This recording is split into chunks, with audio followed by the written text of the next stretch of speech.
Ukraine पर रूस के हमले का खतरा लगातार बढ़ता जा रहा है और इस बीच भारत सरकार ने यानी कि भारतीय दूतावास ने भी यूक्रेन में रह रहे छात्रों से सुरक्षित जगह पर पहुंचने को कहा है, यानी कि यूक्रेन छोड़ देने को कहा है। इस वक्त यूक्रेन और रूस के बीच किस तरह का माहौल है, अंतर्राष्ट्रीय परिप्रेक्ष्य क्या है और बॉर्डर एरिया में किस तरह की सुगबुगाहट है, इसी को लेकर बातचीत करेंगे। हमारे साथ रशिया बॉर्डर से ठाकुर किशन सिंह है, जानेंगे वहां का हाल क्या है, क्या वाकई दुनिया के दो बड़े मुल्क युद्ध की तरफ बढ़ रहे हैं।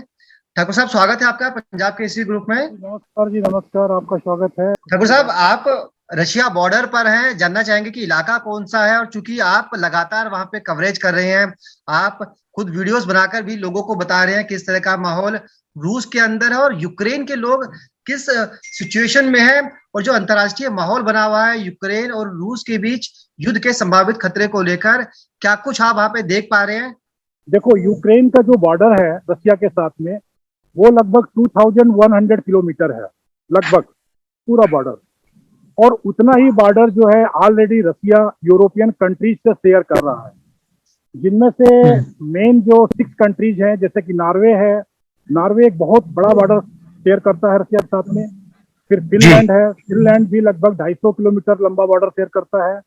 वैसे ही इस्टोनिया है। इस समय मैं इस्टोनिया में रशियन बॉर्डर के पास में ही हूँ। यहाँ से बॉर्डर नियर अबाउट 50 किलोमीटर है। तो यहाँ इस्टोनिया भी लगभग 300 लंबा किलोमीटर लंबा बॉर्डर शेयर करता है। फिर लाटविया है, लिथुआनिया है, पोलैंड है।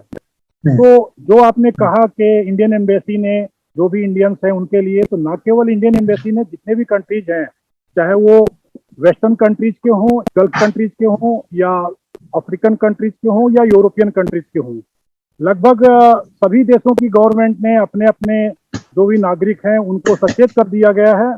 और साथ में उनको उनसे रिक्वेस्ट की गई है कि वो जल्दी से जल्दी देश को छोड़ दें, क्योंकि ये संकट जो है जो गहराता जा रहा है।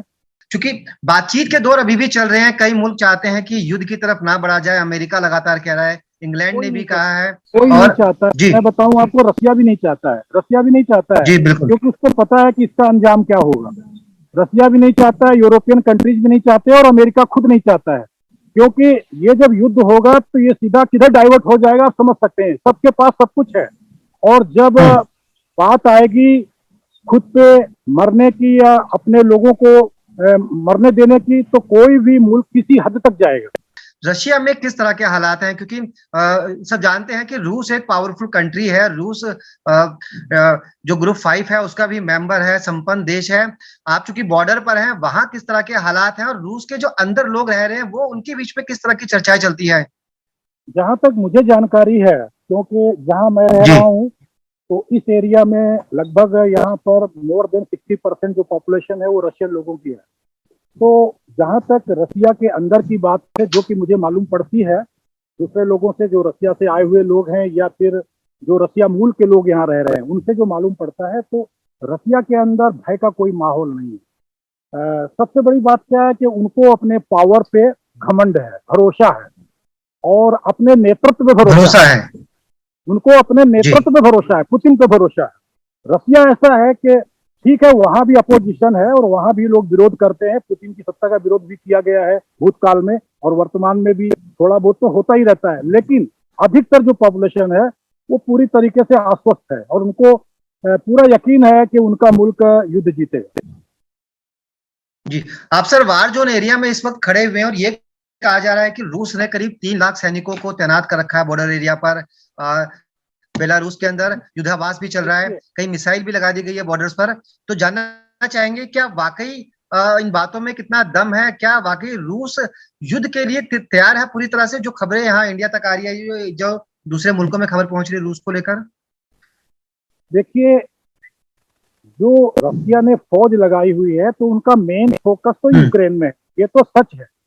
लेकिन ये ना समझा जाए कि उनकी मिलिट्री, उनके जवान, उनका फोकस केवल यूक्रेन में, क्योंकि उनको पता है कि यूक्रेन के बॉर्डर के अलावा लगभग 2000 किलोमीटर का लंबा बॉर्डर यूरोप के कंट्री से मिलता है, जहां पर नाटो की सेना तैनात है। यहाँ एस्टोनिया में भी तैनात है, लाटविया में तैनात है, फिनलैंड में, हर जगह तैनात है। जो बॉर्डर के एरियाज है, वहां पर नाटो की सेना पूरी तरीके से तैयार है। तो अगर आप एक तरफ फोकस करते ये सोच के चल रहे हैं कि रशियन पूरी आर्मी का केवल फोकस जो है यूक्रेन में है, तो यूक्रेन की तरफ है कि मुद्दा यूक्रेन है, वहां आपको दिखता है, लोग सब उधर ही देख रहे हैं, लेकिन ये नहीं पता है कि जो रसिया की नजर है ना वो चारों तरफ है। उसको पता है कि कौन से बॉर्डर में कितने सैनिक नाटो के लगे हुए हैं, तो उसके हिसाब से उनकी तैनाती भी होगी। जी, आप सर बॉर्डर एरिया पर इस वक्त खड़े हुए हैं, थोड़ा दिखाइएगा कि किस तरह का वहां पे माहौल है और ये बॉर्डर एरिया किस तरह से दो देशों को डिवाइड करता है आपस में।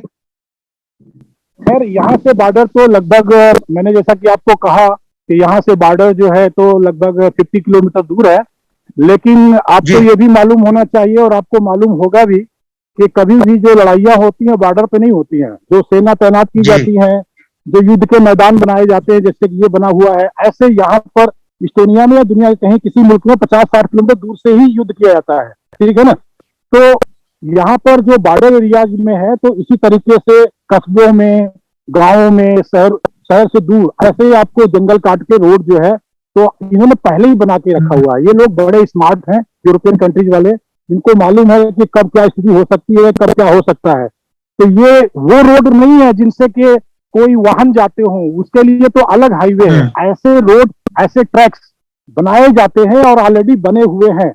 जब युद्ध नहीं होता है तो इन ट्रैक्स का इस्तेमाल जो है तो लोग स्कीइंग के लिए करते हैं, जैसे कि देखो सज्जन आ रहे हैं स्कीइंग करते हुए, और हमारे जैसे लोग जो है तो यहाँ पर ट्रैकिंग के लिए, ऐसे ही वॉकिंग के लिए करते हैं, जैसे ये सज्जन देखो आ रहे हैं, ये अपना स्कीइंग कर रहे हैं।